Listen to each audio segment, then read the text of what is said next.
All right, here we go. So this is the Glitch Magic Amen Auto Chopper and the Auto Glitcher, two racks that I made that go together. You can separate them, do whatever you want. I use the Amen break in this thing, but you could really use any drum break you want. It doesn't matter that much. It doesn't come with the break already in here because I can't be selling copyrighted stuff. But how you're gonna set this up? I'm gonna use the Amen. I have it right here. You could use whatever drum break you want. It's going to show up when you download it, either from the Patreon or from glitchmagic.com, wherever you get it. It's going to have, just a blank slate here, basically. So the first step is you want to take your break and just warp it with the Amen or Amen. I use them interchangeably. That's about where it starts. All right, cool. All right, so now I will go set 1-1 here. And then go warp from here. This usually gets it in time.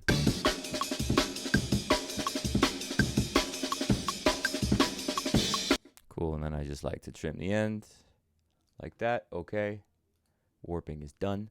Now, you're just gonna take this and drag it into the rack, right? And make sure warping is turned on here as well. And then I just have some MIDI. Right here, this is just a C1 MIDI note to trigger the arpeggiator that makes this whole thing work.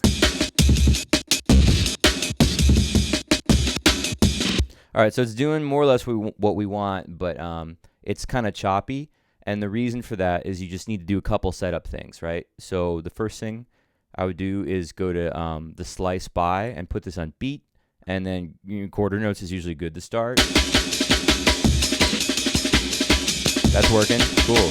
The only thing to keep in mind now is sometimes you'll have to go in, like this is one, just go in and adjust the slice marker to get it right at the front of the transient. So if it's not playing back as smoothly as you would like, you might have to go and tweak it. The other option, if you want to play around with it or if you use a different drum break, is set this to transients and then just turn the sensitivity down. That usually works quite nice. Crazy. Cool. All right, so that's doing what we want. Yeah, and then the auto glitcher rack, this LFO driven thing, you don't really need to do anything. You just turn it on and it'll...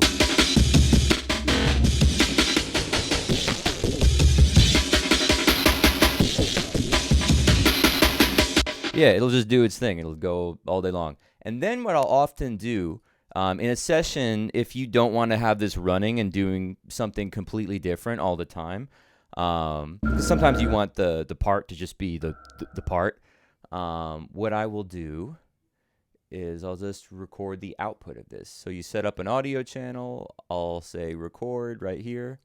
And then I'll set this up to take the output of channel 1 where all that stuff is happening. Right?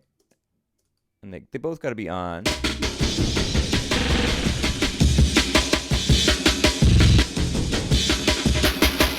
All right, so now that that's working, you just hit record and watch. You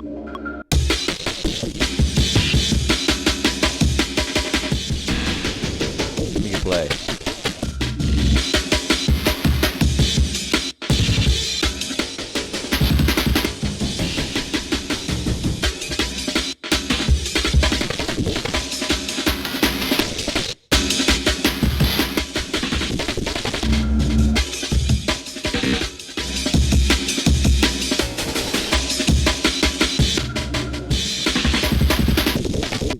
Right, so you can see I could do that all day. That's super fun. And now if you just solo this, you have what we just did, recorded. Very simple. And then as far as controls, like I have some basic ones built in here. And then in Ableton 11, they have these new like macro states. So all this is doing is this is just going between a couple different chop rates. I have one program to do quarter notes. That's just changing the arpeggiator right here. Then you could also do eighth notes or 16ths, or you could make a new one and put in whatever you want. Or you could even do different positions. Like I was playing around with the stereo width and stuff. You could add all that right here. Cool new feature. That's basically it though. So if you downloaded this because you saw my other YouTube video, or you're in the Patreon, or you just found it on glitchmagic.com or found this video on YouTube randomly, all the links you would need to get to all the other things I just mentioned are going to be downstairs in the description. And just let me know, what you think about this, if it could be improved, something else you'd like to see me do.